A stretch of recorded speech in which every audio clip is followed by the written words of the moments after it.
Summer has gone and autumn is here. The annual plants and some biennials are dead or dying. Even parts of long-lived plants die. Trees are taking on their autumn colours. As the leaves lose their chlorophyll, the trees try to take back some of the nutrients that are inside them. Leaves fall, sometimes pale remnants of their former glory. Sometimes a carpet of golden brown that crunch beneath your feet or squelch when they are wet. I am surrounded by death and decay. The centres of old trees are hollowing.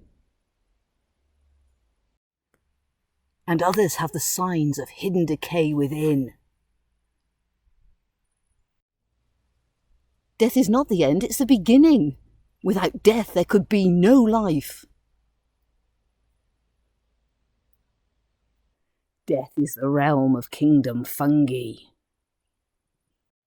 Fungi erupt rapidly and mysteriously, making us aware of their hidden presence. Their beauty and vitality are a stark contrast to the dead tissues on which they feed.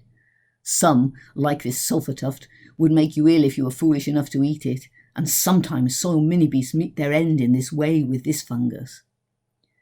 Yet without fungi, there would not be life. There are several million species of fungi, and not surprisingly, an equally vast diversity of sizes, shapes, colours and forms. Mushroom-shaped fungi are just one of these. Many fungi have gills beneath their caps, but some have teeth or spines.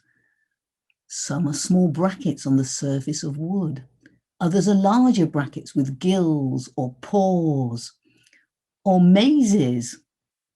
Some are jelly-like, like the ear fungus or the yellow brain fungus.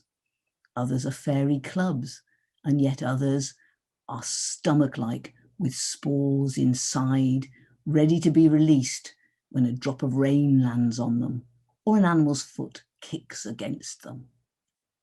Others erupt like the devil's fingers. Others are like a skin on the surface of a branch where the bark has peeled back. This huge variety belongs just to one of the main groups of fungi, the basidiomycetes. There are other groups too, and yet more variety. The ascomycetes, such as the scarlet elf cup, the green elf cup, and then there are the crusts like Kretschmeria, and the tar crust, and the candle snuff fungi. There are many other types too, many are microscopic, and there are many other groups as well. Huge diversity. So is this what's rotting the dead stuff? No, these are the fruit bodies of the fungi. They're equivalent to the flowers or the fruits of flowering plants. With flowering plants, we know they don't just have flowers, they have the leaves and the roots and the shoots, and fungi have equivalent parts too. That's called the mycelium. These are the fruit bodies that we see here. The fruit bodies produce the spores, which are like the seeds of flowering plants. The spores spread the fungus far and wide. Spores are microscopic, though they vary in size. They vary in colour and shape and ornamentation. When a spore lands, if the conditions are right, a fine filament grows out. The fine filament is called a hypha. It branches higgledy-piggledy to start with. These hyphae grow from their tips. Side branches grow up between the original advancing hypha. This is the part of the fungus that grows and feeds. This is the main body of the fungus. These individual hyphae form a network called the mycelium. At the edges of this network, the hyphae are evenly spaced, searching optimally and efficiently for nutrients. They are microscopic, but together, en masse, we can see them. Usually, hyphae grow apart from each other, but sometimes they will grow together to form aggregated linear structures called cords. We can see these cords growing here over a surface.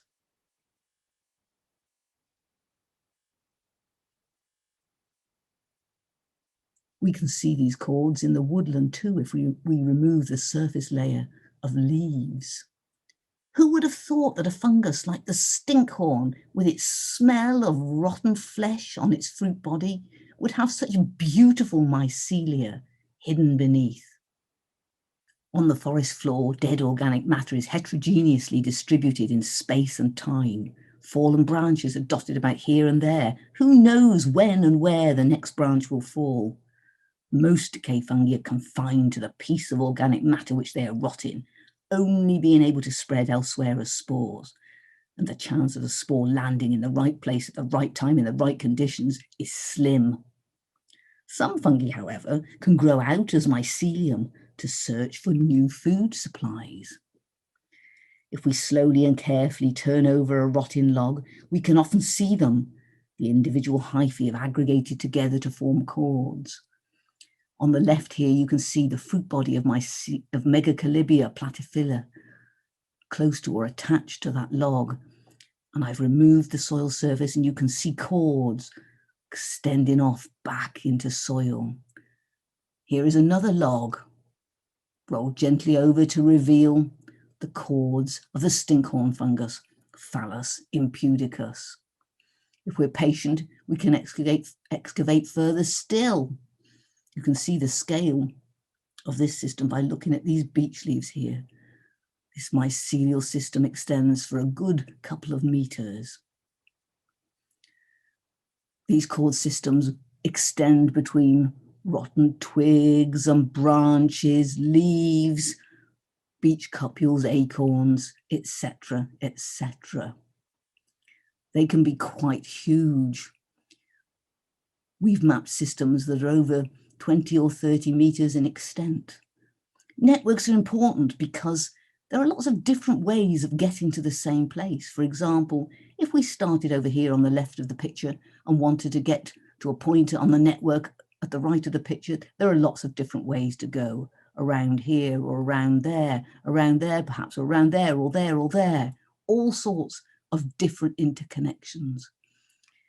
And this protects a network. If part of it gets broken, there will be another way to go, another way for nutrients to move around the network from one place to another.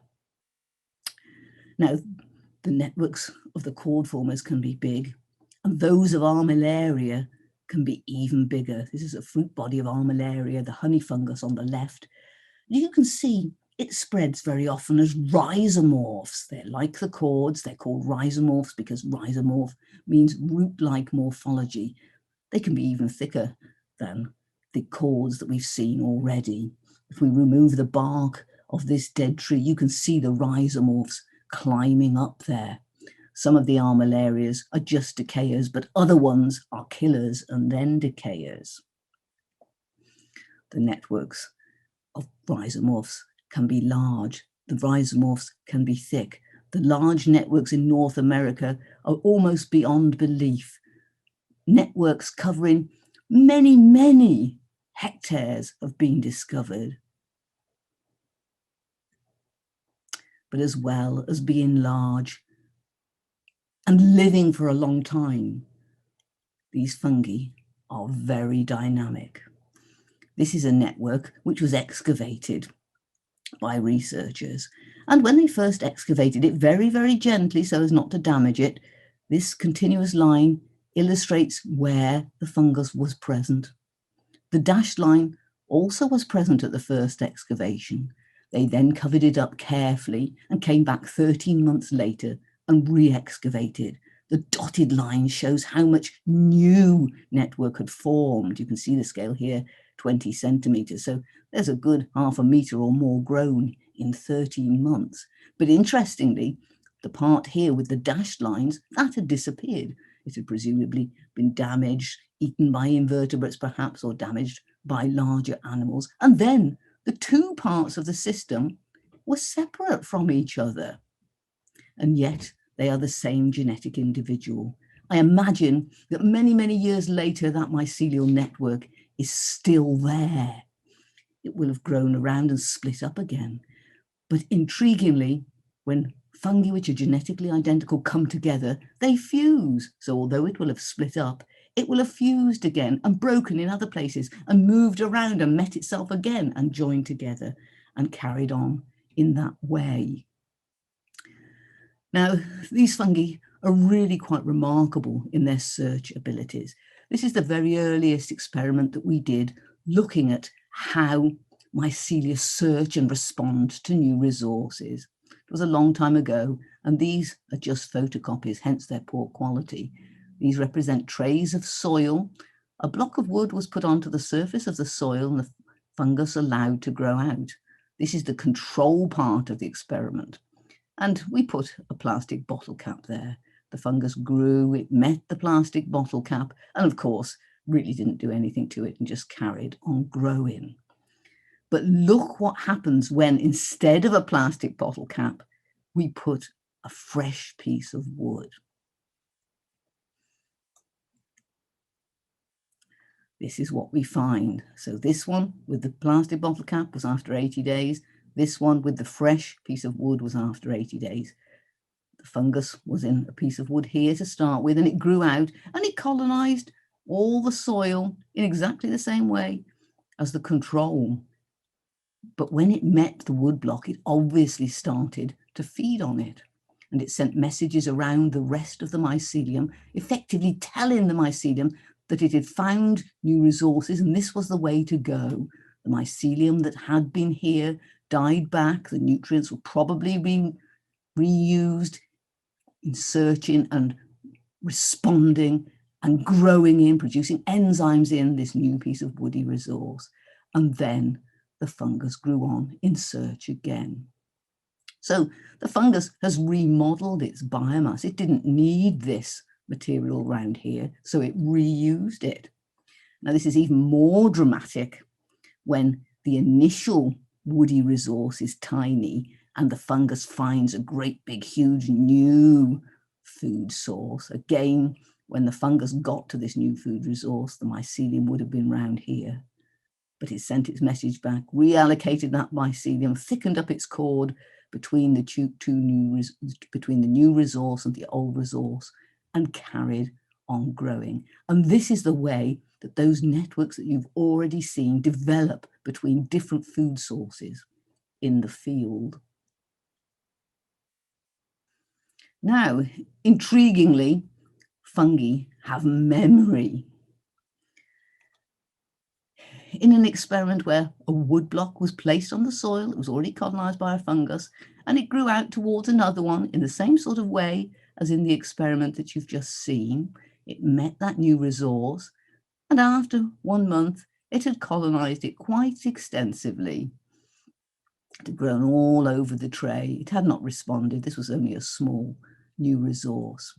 Then we cut out the original block of wood. We severed the mycelial connections and we moved that block of wood onto a new tray of soil and watched how it grew. We did this with many, many examples, some with small original blocks, some with large ones, and all sorts of combinations. And we recorded the amount of growth on the side of the wood block, which had originally grown towards and colonized a new resource, and also on the other side.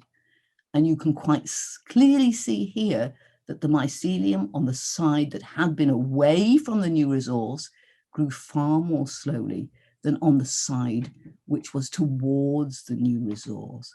And this happened all the time. So we're convinced that the fungus can remember, in inverted commas, in some way, the direction of that food resource which it had found a month or so before. Fungi are decomposers, but they are not the only organisms involved in decomposition, in rotting dead stuff. Bacteria play a role too, as do nematodes that you can see wiggling here in the bottom of the picture, and many other invertebrates of various shapes and sizes. But it is the fungi that are the most important decomposers because Their fine filaments can get into solid objects. They get in by force and by making enzymes. These enzymes can break down sometimes the most complicated molecules made in nature, such as lignin.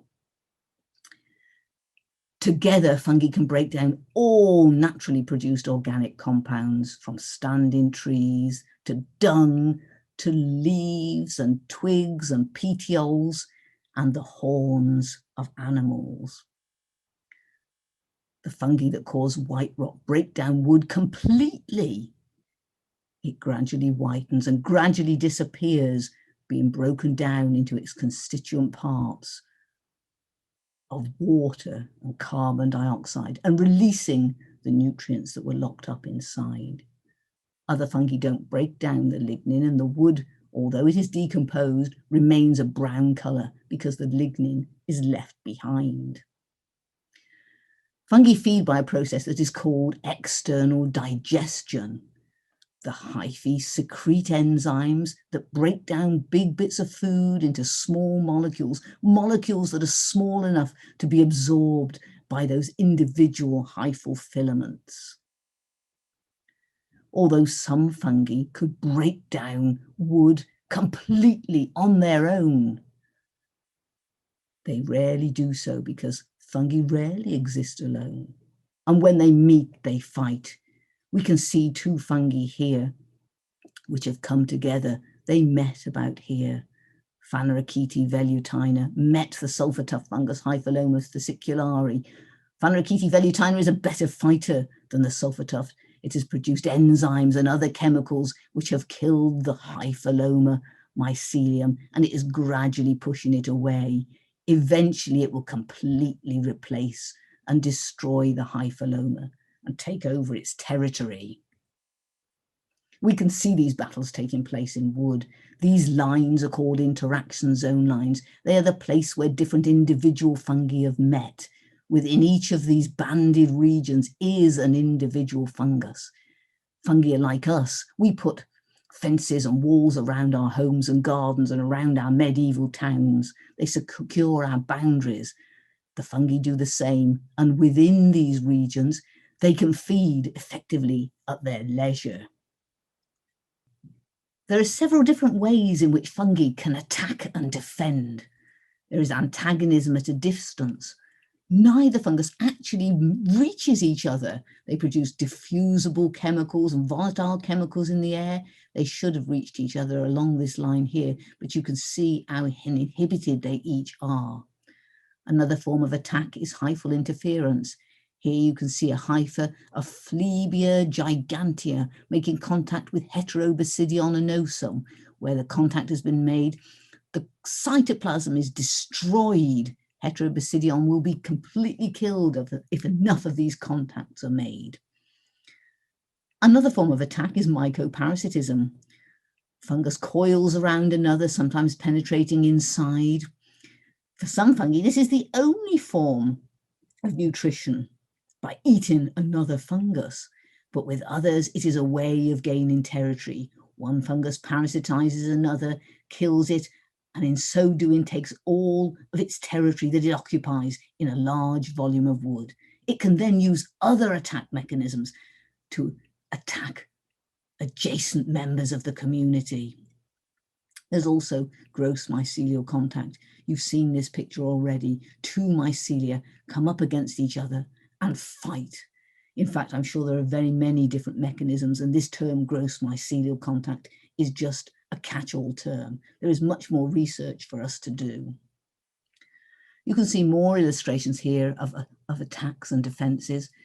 In agar culture, this fungus is attacking this one and starting to grow over. Here you can see a fungus which is growing almost completely over another one, not only growing over, but growing through and replacing the opponent. In this case, this fungus here is getting the better of its opponent in these regions, but look what's happening here. The opponent is coming round and mounting a counter-attack. You can see it just starting to happen in this example here too. In this example, the battle began along this line here. The sulfur-tough fungus Hyphaloma has progressed in this direction. replacing Resinicium in this particular case, with lots of pigment production by the Resinicium at the boundary. Fungi produce enzymes as another way of attacking, and these are illustrated here. This dark purple colour indicates the presence of the enzyme lacase. When lots and lots of it is produced, it even goes lighter colour. So lacase is being produced all over these mycelia, with other enzymes indicated by a staining colour here. You can see that the production of the enzyme is much, much, much more localised. We can measure the volatiles that are being produced by a fungus quite easily. We can set them fighting in battles in wood. If we grow one fungus in a piece of wood here, another one in a different piece of wood, put the two together and let them fight. We can then seal the jar and extract the gases that are produced in a syringe and inject it into a GCMS machine, a gas chromatograph mass spectrometer. This machine separates out the different components of the volatile gases, and you can see them as peaks on a trace. If we look at this one, Hyphal fasciculare, the sulfur tough fungus, there are 3 peaks. It is producing 3 different components in its bouquet of volatiles. Its opponent, Resinicium, when growing alone, produces 1 volatile. But when the 2 fungi come together and fight, look at all these different peaks that are being produced, indicating lots of different volatile gases during the battle. Now, fungal battles are like a sports league. Some teams in a sports league are better than others. There are those which are top of the league. There are those which are lower down and are usually beaten. The top of the league teams beat most of the others. There are middle of the road teams which beat some but not others. And it's just the same with fungi. You get your great fighters such as Vaniriceti velutina and Hyphal fasciculare, and your rather poorer ones like Armillaria gallica and the candle snuff fungus Xylaria hypoxylon. Now, actually, the victors of these battles vary depending on the environment and depending on whether there are other organisms present too, and indeed how much nutrients are about. So, for example, temperature can have a big effect. If we look here, this is the sulfur tough fungus, Hyphal fasciculare, and Flebia radiata. Flebia radiata is doing very well at 20 degrees C. But look what happens when we change the temperature to 25 degrees C. The Hyphal fasciculare grows all over and all through and replaces Flebia radiata. The water regime can affect the outcome of interactions too. Here we have Trametes versicolor, the turkey tail fungus, and King Alfred's cake, Daldinia concentrica. You can see that Trametes is starting to force its way through the Daldinia concentrica, and after a couple of weeks, it will completely replace it. However, if you change the water potential, if you make it harder for a fungus to be able to get water, or even harder still, then the outcome of the battles is reversed and Daldinia replaces Trametes. In this case, Trametes didn't even get going. Daldinia completely grew over the plate. They carry on these battles on fruit and indeed on other items in our home. So we might say, oh, but they're a nuisance. And yes, they are perhaps a nuisance to us sometimes, but we cannot live without them. We have to tolerate them because of all of the good they do. And these battles have indeed also produced chemicals that are useful to us. Fungi produce many antibiotics, which we use, for example, penicillin. They produce other medicines as well, like statins that control cholesterol. They produce important enzymes, which we use. We use amylase in the bread and beer industry. We use invertase to make the soft centers in chocolates, pectic enzymes to break down the cell walls of fruit to get more juice out of fruits. We use proteases to tenderize meat and rennet to make cheese.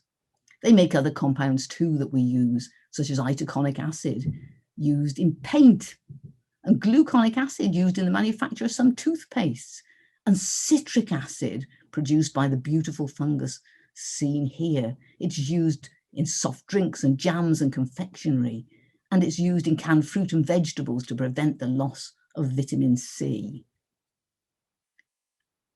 Fungi can also break down plastics. They may be our saviours in the future.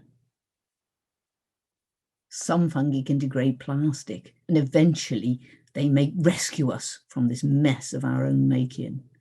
They can break down complex molecules of other pollutants too. Let's stop thinking of ourselves for a moment and turn again to the natural world. Though some fungi are poisonous, the mycelium of many is highly nutritious to small soil animals. The fungal filaments are soft and easy to eat and are much richer in nitrogen and phosphorus than dead plant matter. They form an important part of the diet of many mini-beasts. Over millions and millions of years, partnerships have evolved between some fungi and invertebrates. Wood wasps and the fungus seen here, a Mycelium, have a mutualistic relationship. When the wood wasps fly to new trees to lay their eggs, they take the fungus with them. The wood wasp inserts its ovipositor tube beneath the surface of the trunk and deposits its eggs, and at the same time, it inoculates the tree with the fungus. The fungus is a wood decay species, so it can break down the wood. It softens the wood so that when the eggs hatch, the larvae are able to burrow through that wood. It is soft, so their little jaws can easily make a way through. This enables them both to flourish. The higher termites and fungi have a mutualistic relationship as well. Below ground in the nests of the termites, there is the fungus garden where they cultivate the fungus. They bring to the fungus food in the form of dead plant matter, leaves, wood, etc. The termites don't have the enzymes to break down this dead material, so it's of no direct nutritious value to them, but their partners, the fungi, do. They can break down the dead stuff and convert it into fungal material. We can see here some of the fungus on the garden. These are called mycotets, literally fungus heads, highly nutritious, and the termites eat these. And again, together, these two organisms flourish. Now, another important thing that fungi do is to provide habitat. We often see trees like this and we think, oh, that poor tree, what a state it's in. The fungi are doing a terrible damage to that tree. But not so. This is part of the natural cycle, the part of life of the tree. The fungi grow in the wood in the center of the trees, and that wood is already dead. They rot the wood and release nutrients, which the fungi can then get by growing roots down within the tree into that decomposing woody matter and using those nutrients straight away. The fungus also provides important habitat. Worldwide, over 1,000 species of vertebrates, so birds and mammals, depend upon this as habitat. In the UK alone, there are over 1,700 species of invertebrates which depend on rotting wood. And that includes some of the rarest species. Now, every year, worldwide, land plants make vast quantities of new tissues by photosynthesis. And every year, similar amounts are decomposed, are broken down. They have to be, otherwise we'd be up to our armpits and dead stuff. But aside from that inconvenience, nutrients would be locked up in that dead stuff. And if the dead stuff was never decomposed, the nutrients in our ecosystems would run out and plants would not be able to carry on growing. And this is one main reason why fungi are crucial to our planet. The second reason that fungi are so important to our ecosystems is that they feed water and nutrients to 90% of the plants on our planet. Every plant that you can see here, from the smallest bluebell to the tallest tree, is being fed by fungi. Although we are often told that it is the roots of plants that soak up water, it is usually the fungi that are attached to those roots. The fungi in the soil soak up water and nutrients, they pass these to the plants, and in return the plants give the fungus sugars that they have made in their leaves. Without fungi, the ecosystems of our planet would not function, and we would not be here.